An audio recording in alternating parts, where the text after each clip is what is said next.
గారు మళ్ళీ వస్తాను మీ దగ్గరికి. దయచేసి మీరు ఫోన్ లైన్ లో అందుబాటులో ఉంటారని ఆశిస్తా ఉన్నాను. మహేష్ గారు, మొత్తానికి ఈరోజు ఢిల్లీ వేదికగా ఆంధ్రప్రదేశ్లో జరుగుతున్నటువంటి అరాచకాలను అక్కడ ఎక్స్పోజ్ చేసేటువంటి విధంగా జంతర్ మంతర్ వద్ద దాదాపు 300 మందికి పైగానే అందరూ కూడా ప్రజాప్రతినిధులు, ఎమ్మెల్యేలు, మాజీ ఎమ్మెల్యేలు, ఎంపీలు, మాజీ ఎంపీలు, మాజీ మంత్రులు, ఎవరైతే మొన్న పోటీ చేసిన 175 నియోజకవర్గాలు పోటీ చేసిన అభ్యర్థులు వారందరితో కలిసి పెద్ద ఎత్తున నిరసన కార్యక్రమానికి అయితే ఆల్రెడీ రంగం సిద్ధమైంది. వారు ఆ పనులు, ఆ కార్యక్రమాల్లో కూడా బిజీ అయిపోయారు. సో మొత్తానికి ఈరోజు అక్కడ జరిగేటువంటి ఈ ధర్నా ఏదైతే ఉందో కూటమి ప్రభుత్వానికి ఇబ్బంది కలిగేటువంటి వాతావరణం ఏమైనా ఉంటుంది అనుకోవచ్చా? సార్, ఒక తెలుగు సినిమాలో ఒక డైలాగ్ ఉంటుంది సార్, నవ్వు ఆపుకుంటున్నావు కదా అనేసి. నేను ఆ విధంగా దాదాపు ఇప్పుడు ఒక 10 నిమిషాల వరకు ఆ ప్రయత్నం చేశా, నవ్వు ఆపుకునే ప్రయత్నం చేశాను చెప్పాలంటే.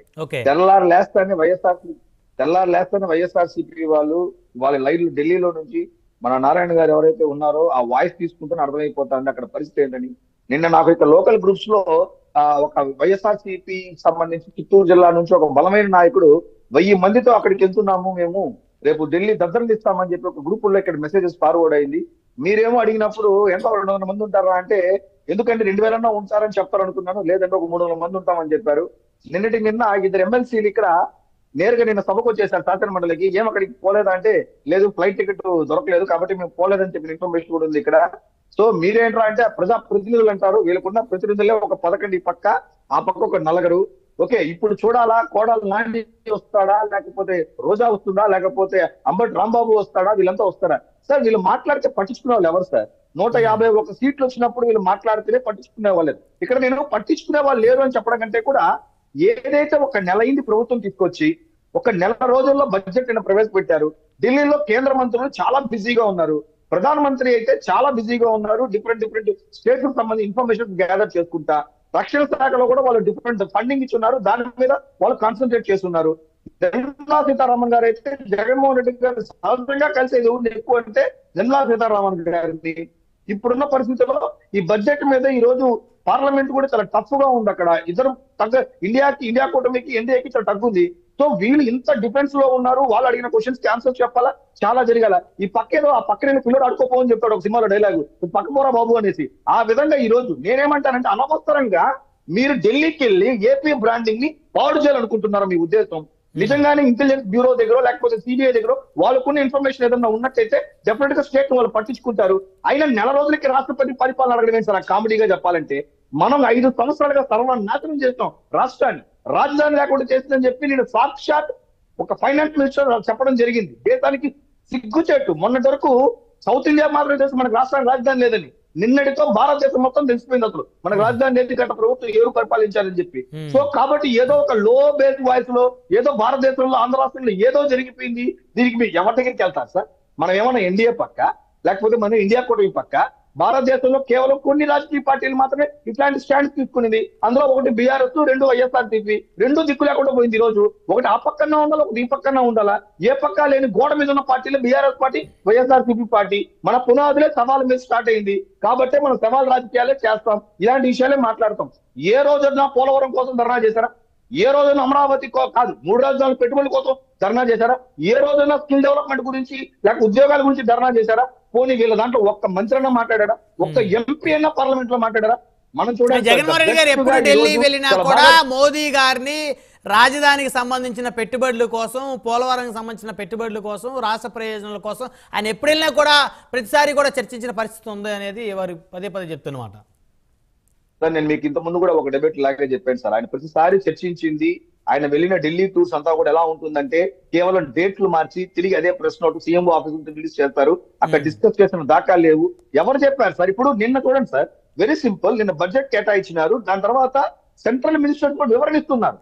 ఈవెన్ ఫైనాన్స్ మినిస్టర్ డైరెక్ట్ గా తెలుగులో కూర్చొని పోలవరం గురించి ఏం జరిగిందనే విషయాన్ని చాలా క్లారిటీగా చెప్పడం జరిగింది. అమరావతికి ఎలా అన్యాయం జరిగిందనే విషయం చెప్పడం జరిగింది.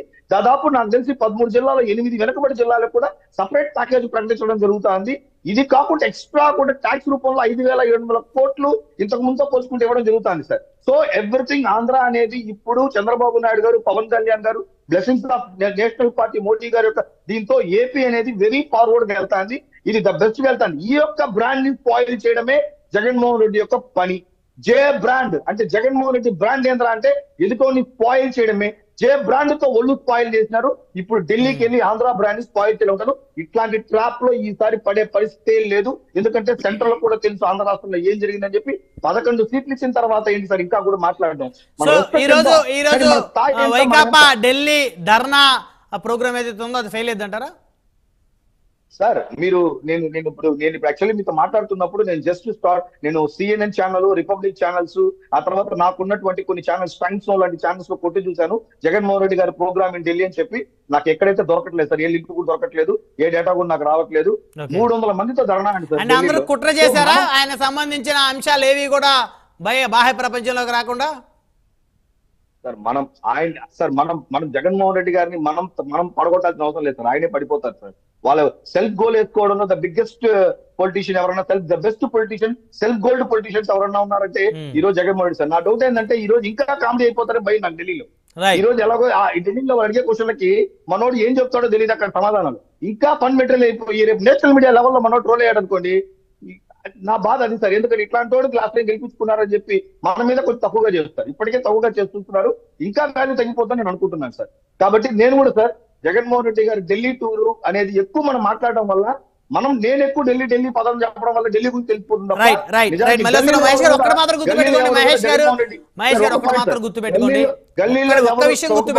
గల్లీలో ఆంధ్ర రాష్ట్రంలో గల్లీలో ఉన్న వాళ్ళు ఎవరు కూడా జగన్మోహన్ రెడ్డి ఢిల్లీ పర్యటన గురించి మాట్లాడుకోవట్లేదు. దశాబ్ద కాలం క్రితమే కడప ఆత్మగౌరవానికి ఢిల్లీ అహంకారానికి మధ్య జరిగిన ఎన్నికల్లో భారీ మెజార్టీ తోటి ఆయన ఎంపీగా గెలిచారు. అంత తక్కువ అంచనా వేసినటువంటి పని లేదు. బహుశా ఈరోజు తక్కువ సీట్లు వచ్చిండొచ్చు, ప్రజలు తీర్పు ఆ విధంగా ఇచ్చిండొచ్చు.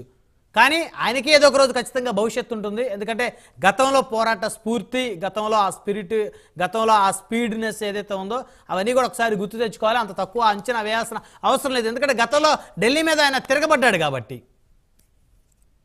సార్ వాళ్ళ నాన్నగారు ఓడిపోతే శవం దగ్గర పెట్టుకొని చెలిగిన ఎలక్షన్స్ లో వచ్చిన మెజారిటీలు సార్ అవంతా కూడా.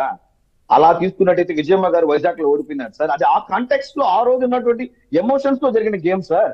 5 సంవత్సరాలకు మెడల్ వంచుతానని చెప్పిన వాళ్ళు మనం వెళ్ళి మెడల్ వంచేసాం సార్. ఆంధ్ర రాష్ట్రంలో అందరూ చూస్తున్నారు ఇప్పుడు ఆ విషయాలు కూడా. మళ్ళీ వస్తానండి అజయ్ గారు, కంక్లూజన్